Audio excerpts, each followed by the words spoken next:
The campaign for the brand new Call of Duty Modern Warfare 3 is by far one of the weakest campaigns within the franchise. It really does pain me to say it because I really enjoyed Modern Warfare 2019's campaign, and I do think the Modern Warfare 2 follow-up was decent in its own way, but Modern Warfare 3 was just one big utter disappointment, and I have got to talk about it today. We're going to go over all the positives of the game because there are some good things to talk about for this campaign, and there's also a bunch of negatives that we will be talking about as well. Of course, keep in mind this is just for the campaign. This is not talking about multiplayer, zombies, or any of that stuff that will be coming at a later date. So let's get into it. Also, we will be talking about spoilers, so if you haven't played the game yet, do not watch this video. So starting off with the positives, although I will consistently say in the negative section that this game is very uneventful and does not have that many interesting moments, I will say there's a couple missions that I did enjoy. The opening mission was pretty decent. That's the one, of course, at the Gulag. Flashpoint mission, which took place in Verdansk at the stadium. That was also really cool. There's a couple cool moments there. And the final mission, honestly, was pretty cool as well. So there's a couple moments there that I do enjoy.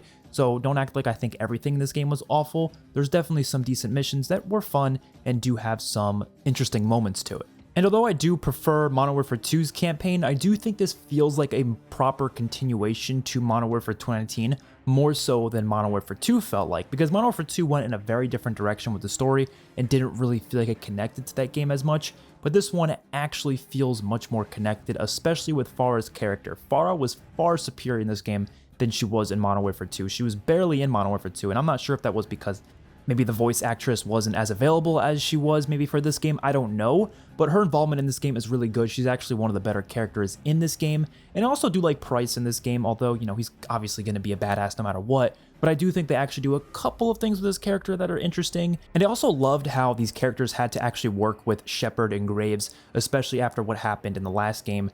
So that was a cool aspect of this campaign as well, which happened for a couple of the missions. Makarov is a decent villain here, but he's definitely underutilized. He's pretty cool in a couple cutscenes he is used in, but I mean, let's be real here. The third act, actually the second and third act of this campaign just completely butchers him. He's just not even there anymore, and he just kind of has this one little moment at the very end where he kills Soap and then runs off. It's very anticlimactic for a campaign that was marketed as being this big, expansive event, and just led to that. I'm sorry, I'm getting into the negatives already, and we're not even there yet, but that was just one thing I wanted to mention. I did like his character when he was in the game, and I thought the voice actor did a great job with it. Of course, this goes with literally any Call of Duty campaign. The graphics were amazing. There's not a single campaign I've ever played in Call of Duty where I didn't think the graphics were really good for its time, so just gotta point that out, of course. And the gameplay I do enjoy as well in terms of just like, it's, you know, it's Call of Duty, right? It's a Call of Duty campaign. It's very rare I'm not gonna enjoy a Call of Duty campaign, going through missions, you know, firing at bad guys. Like, it's a fun thing to do, and I'm gonna enjoy it no matter what. But obviously, when you compare it to other campaigns, that's where it starts to falter. And so let's now get into the negatives because there's a lot we're going to talk about here. For starters, one of the biggest things I need to point out is that this campaign feels incredibly rushed and incredibly cheap. It just has less of that like cinematic Call of Duty feel. There's not much intensity to the storyline, not many like big events. Like, just think back to any other Call of Duty campaign, like Infinite Warfare having these big moments with spaceships crashing into each other, or like big battles in the original Modern Warfare 2 and Modern Warfare 3. And obviously the storyline a lot of the time doesn't really call for that. There's no war going on in this game, like a large scale war. So yeah, it makes sense we're not having consistent battles in this game.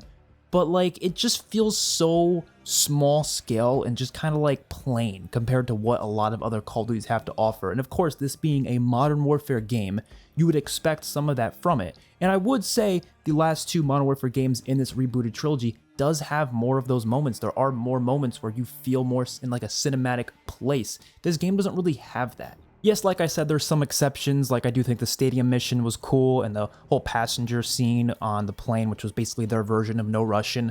There's a couple of moments, sure, but they are few and far between when you compare them to literally any other Call of Duty game. Most of the missions are not that unique. They're very simplistic. Just, okay, you're here and you have to get from point A to point B and you kill enemies on the way there. There's really no interesting gameplay elements that are introduced. Everything is just kind of the same stuff we've expected from prior Call of Duty campaigns, but stripped down to the point where you don't even have nearly as much of it. There's just some aspects of it, but it doesn't really do anything interesting. There's no mission where I'm like, oh, that's a really cool idea. That's a really cool concept. And now's a great time to talk about the open combat missions because I believe this is one of the worst parts of this campaign. It wouldn't be a big deal if these were like side quests. I think that would actually be really cool if these were side quests, but half of the game's main story quests, half, I'm not exaggerating when I say that, well, a little bit less than half, it's like 8 and 6, I believe. So 8 of the missions are the main missions you're expecting, and then 6 of the missions are these open combat missions.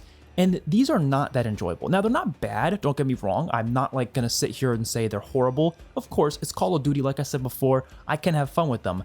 But they do not feel like Call of Duty campaign missions. They do not feel like that cinematic experience that you come to expect.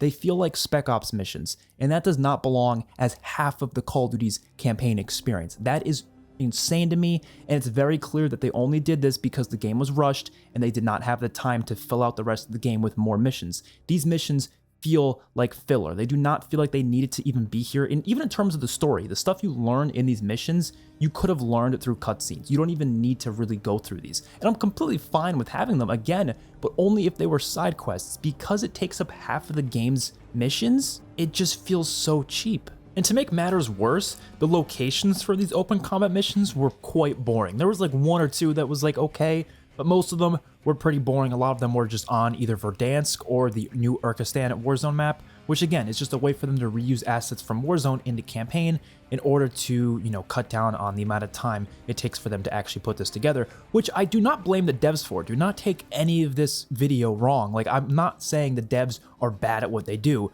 They're not bad at what they do. They are very talented. But if you are given 5 minutes to bake a cake, of course that cake is not going to be that good. No matter how amazing of a cook you are, you could be the greatest cook in the world, but if you're only given 5 minutes to do something, it's not going to work your way. Same thing goes for development time for gaming. These developers could have produced a fantastic Modern Warfare 3 if they were given more time, and I highly believe they were not. Of course, it's also the shortest campaign in Call of Duty history, which I don't necessarily think is a negative in and of itself, because I don't really mind how short or long the campaigns are. The problem is that it's very short, but it's also very eventful. If they were able to pack a lot of awesome stuff in the amount of time it takes to beat this game, I wouldn't care as much.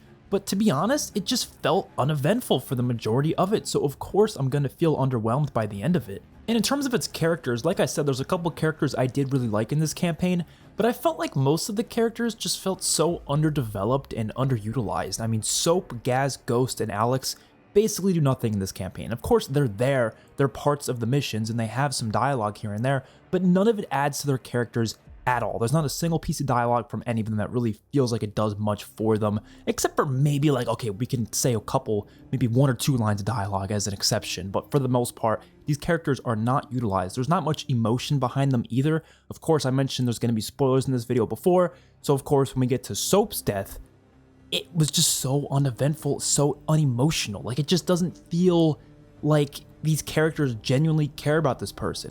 They've gone. Bloody hell. Johnny! Captain, the bomb! How do we stop it? We get a cutscene right after that where, yes, they like release his ashes, and it's a little good. It's decent, but I feel like most of it's carried by the voice acting and the music. But the writing and the dialogue itself does not feel like it's holding these characters up that high to the point where I just feel uninterested in it. And I don't want to feel that way in a Call of Duty campaign. There's so many other COD campaigns that always kept me so just attached to the screen, so interested in what's going to happen next, interested in the characters and the story, and I don't feel like this campaign does that whatsoever. I felt so detached from majority of the characters, other than, like I said, Farah and maybe Price. And then of course they kill off Shepard in a post-credit scene, which is a bizarre move. Like, you could have made that a final mission. You could have done something where you get to play as Price and have him sneak in to kill Shepard, maybe that would be a little more interesting. But the way they did it, just a really quick after credit scene, it felt so abrupt, and then it just ends like that, and you're just sitting there like, really? They killed off that big of a character like that? I mean, compare that to how Shepard dies in the original trilogy. Just think about how different these scenes are here. One of them, you actually get to be a part of it. You are firsthand experiencing it, and you are the one who gets to pull the knife out of your own stomach, and then you throw it into his eye. Like, it's just such a great scene. But you don't really get that here. It's just a scene where Price walks in, shoots him in the head, and walks out. And I expected it, honestly. I was like, okay, yeah, Price said, you know, after what Shepard was saying in the courtroom and stuff, like, it makes sense why Price would want to do it. I understand that. But, like, just in terms of what it does for the story and what it does for the overall universe, I don't think this was the right time to do it, and I don't think it was the right moment for it. It just felt so abrupt, and I did not enjoy it. I think the larger universe that they've been trying to create with the Modern Warfare universe lately is a big part of the problem as well, where we get a lot of like development in the story through Warzone and the different cutscenes within the seasons, and even in Zombies they have some stuff that they're trying to connect now. I think all of that is actually putting a massive problem to these campaigns, because there's some things that are revealed in Warzone that you would have no idea actually happened if you didn't keep up with all those cutscenes. And you could say, oh, well, the person should just keep up with the story, they should keep up with the lore. But that's not what Call of Duty's ever been. Call of Duty's always been a campaign experience. You always go from the campaign experience to the next, to the next, to the next, and that's all you need to do to understand what's going on. You've never had to do extra work beyond that. Of course, you have the zombie storyline, which that's where you get all sorts of lore stuff where you can like really research it and go in depth with it, and that's obviously very different. I like how Zombies is like that, but campaign was never like that. It was always just its own thing. You learn the story there, and that's it. And having certain campaign moments be revealed to you through Warzone cutscenes just does not feel right. And for example, I'm referring to Alex and Graves. Those are two characters that are revealed to still be alive within cutscenes in Warzone, and you don't get that reveal in the campaign itself. So if you're someone who played all these campaigns but never kept up with the Warzone storyline, you would go from Modern Warfare 2 to Modern Warfare 3 thinking Graves is dead, and then out of nowhere he shows up completely fine. And you might sit there like, well, that doesn't really make any sense. But they have like one or two lines of dialogue about it that's kind of brought up, but you should be able to see these characters' reactions to him still being alive in the campaign itself, not in separate cutscenes that you have to find somewhere else. It also lowers the stakes tremendously, because when you have so many different storylines that are considered canon, you know that there's not going to be any like massive thing happening. I really never felt like World War III was actually going to go down in this game, because it really wouldn't make sense assuming Black Ops 2 is canon to this universe, which I honestly don't think it is at this point, because it just doesn't really make sense lining up with, where that game takes place and where this game takes place. But like, even if it was, let's say it is, it just, you don't really think there's going to be these big, massive things happening, which is exactly the case, because like I said, it's a very uneventful campaign. It doesn't really feel like it does that much. There's no big battles, there's no big sequences, there's just nothing that big to it. And not saying bigger is better, you don't need to be bigger to be good, but even those smaller moments, they don't feel like they're character driven as much as they should be. When you have smaller moments and you make them character driven, then they're going to end up being good. The Black Ops series does that very well. There's really a lot of smaller moments in the Black Ops games, and they're all so character driven. That's what makes them so important. This game, I feel like there's small moments, and they're also not that character driven, and the story doesn't really impact them all that much, other than, like I said, maybe one or two characters. And lastly, this is just a kind of a nitpick, to be honest. I just didn't like the fact that pretty much all of the guns I was using in this campaign were the guns from the previous Modern Warfare 2 rather than the new guns from Modern Warfare 3. And this game is supposed to launch with 37 new weapons, so I'm not sure where most of the guns were in the campaign, because personally, I only came across like 3 guns from Modern Warfare 3, and they were all guns from the beta. So I was surprised by that. I was kind of confused as well, but I mean, sure, it wasn't a big deal. It wasn't the end of the world, but it still, to me, is something that I would like to add in the negative section of this video. But that is going to do it for this review. Let me know your guys' thoughts of the Modern Warfare 3 campaign in the comments. I will be doing another campaign ranking. I did one last year, but my opinions have changed actually quite a bit since last year. And of course, now I get to add Modern Warfare 3 to the list. So we're going to do that probably in the next few days. We're also going to be doing a Modern Warfare 2 maps ranking as well. And a lot of other videos will be coming on the way. I will see you guys all in my next one. Peace out.